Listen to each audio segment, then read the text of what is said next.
दोस्तों, कभी कभी जिंदगी में ब्रेकअप सिर्फ दो लोगों के बीच का नहीं होता, उसके साथ और भी बहुत सारी चीजें बिखर जाती। सोचो, अगर आपकी गर्लफ्रेंड या बॉयफ्रेंड का बहुत सालों का रिलेशनशिप टूट जाए तो सबसे पहले लड़ाई किस बात पर होगी? कपड़े, गिफ्ट?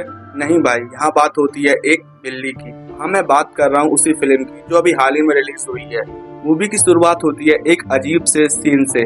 मैक्स, जो एक वॉइस ओवर आर्टिस्ट और रॉक सिंगर है, और माइन, जिसका पूरा नाम मिनारा है, ये दोनों अलग हो रहे हैं। इन दोनों का ब्रेकअप हो चुका है और सारा सामान पैक हो रहा है। पर असली लफड़ा ये है कि उनकी प्यारी सी बिल्ली, जिसका नाम उन्होंने मशहूर फिल्म मेकर हायो मियाजाकी के नाम पर मियाजाकी रखा था, उसका क्या होगा? माइन तो उसे छोड़कर एक ऑर्डर मैन के पास जा रही है और मैक्स को बोलती है, तुम रख लो इसे। मैक्स उसे पहले मना करता है क्योंकि उसे फोर्स से एलर्जी है, और एंड में वो बिल्ली आ जाती है मैक्स के पास, और फिर यहीं से शुरू होती है एक असली कहानी। अब देखो, मैक्स का दिल तो पहले से ही टूटा हुआ है क्योंकि कुछ समय पहले ही उसने अपनी माँ को कैंसर की वजह से खोया है, और ऊपर से ब्रेकअप। जिंदगी पूरी मैस बन चुकी है।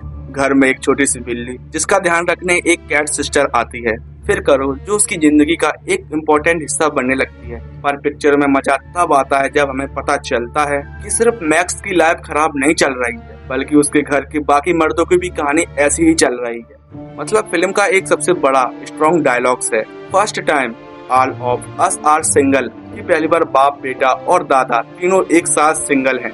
मैक्स के जो पापा है ना, रमेश भाई, कसम से बहुत ही ज्यादा कंट्रोवर्टिव और स्ट्रैक टाइप के आदमी हैं। वो अकेले हैं लेकिन उन्हें रात को नींद नहीं आती क्योंकि उन्हें इंसोम्निया की प्रॉब्लम हो गई है। पर उनकी किस्मत देखो, उनकी लाइफ में एंट्री होती है एक थेरेपिस्ट की जिसका नाम है धारा। धारा से बात करते करते रमेश के दबे हुए इमोशंस बाहर आने लगते हैं। उन्हें समझ आने लगता है कि जिंदगी जीने का एक वही पुराना तरीका है जो वो अब तक मानते आए हैं। क्या है, ये कोई टिपिकल बॉलीवुड मसाला फिल्म नहीं है जहाँ रोना धोना या लॉट ड्रामा हो। ये जनरेशन ट्रॉमा और फैमिली के इशू को इतने प्यारे तरीके से दिखाती है ना कि आप इससे 2 मिनट में कनेक्ट हो जाओगे।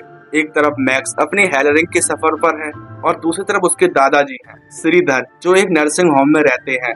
बुढ़ापे में अक्सर इंसान को लगता है कि अब क्या ही बचा है लाइफ में, पर दादाजी वहाँ जेनिफर सिपोरा से मिलते हैं। उनकी दोस्ती होती है और दादाजी को जिनकी एक बार फिर से खूबसूरत लगने लगती है।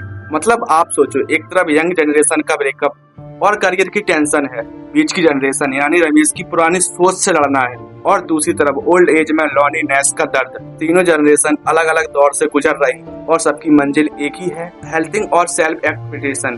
धीरे धीरे अपनी कहानी आगे बढ़ती है, पर मैक्स को समझ आता है कि किसी के चले जाने से जिंदगी नहीं रुकती। करोल के साथ उसका प्यार स्ट्रांग हो रहा है, मियाजाकी बिल्ली के साथ उसका अलग ही लेवल पर कनेक्शन बन चुका है, और सबसे बड़ी बात, वो अपने पापा रमेश के साथ अपने रिश्ते को सुधारने की कोशिश करता है। रमेश, जो अपने बेटे से ढंग से बात तक नहीं करता था, अपनी कंट्रोवर्टिव सोच की वजह से अपने घर में एक अजीब सा दर्द सा माहौल बनाकर रखता है। वो धीरे धीरे बदलने की कोशिश करता है, वो अपनी गलतियों को मानता है।